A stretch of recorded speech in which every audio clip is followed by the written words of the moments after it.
আমি এই খেলানি দিয়ে কি করব? এটা বলে সার্কেলের ভেতরে ছুঁড়ে মারে আর সঙ্গে সঙ্গে বড় হয় সেটা তো হুন্ডা হয়ে যায়। হ্যাঁ, এটা কিভাবে হুন্ডা হয়ে গেল? এখন তো আমি এই হুন্ডা মজা করে চালাবো, কেউ আমাকে অপমান করতে পারবে না। আরে আমার তো মনেই ছিল না, আমার বাড়িতে ছোট গাড়ি রয়েছে, ওইটাকে বড় বানিয়ে এবার তো আমি মজা করব অনেক।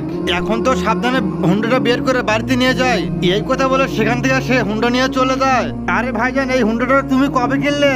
আরে শোন, আমার কাছে শুধু হুন্ডা না, আমার কাছে বড় বড় গাড়িও রয়েছে, কিন্তু আমি কাউকে দেখাই না। আরে ভাইজান, এই গাছটিকে আপনি কি করবেন? আরে এটা আমি তেমন কিছু করবো না, আমি এটা জঙ্গলে গিয়ে নাগিয়ে নিয়ে আসবো। আব্বে, এ যদি সার্কেল সম্পর্কে জেনে যায়। আরে ভাইজান, দেরি হয়ে যাচ্ছে, আমি এখান থেকে গেলাম। আমি এই তো অনেক সুন্দর একটা জায়গা পেয়েছি, এখানেই গাড়বো আমি গাছটি। আরে এই লোকটি সার্কেল সম্পর্কে জেনে গেলে অনেক সমস্যা হয়ে যাবে। তার আগে দেখবো কে কে শতানকারী আল্লাহকে ভালোবাসো।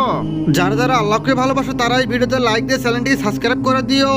আর যারা শতানকে ভালোবাসো তাদের কোনো কিছু করার দরকার নেই। এই যে ভাইজান থামেন। আব্বে, তুই এখানে কি করতেছিস?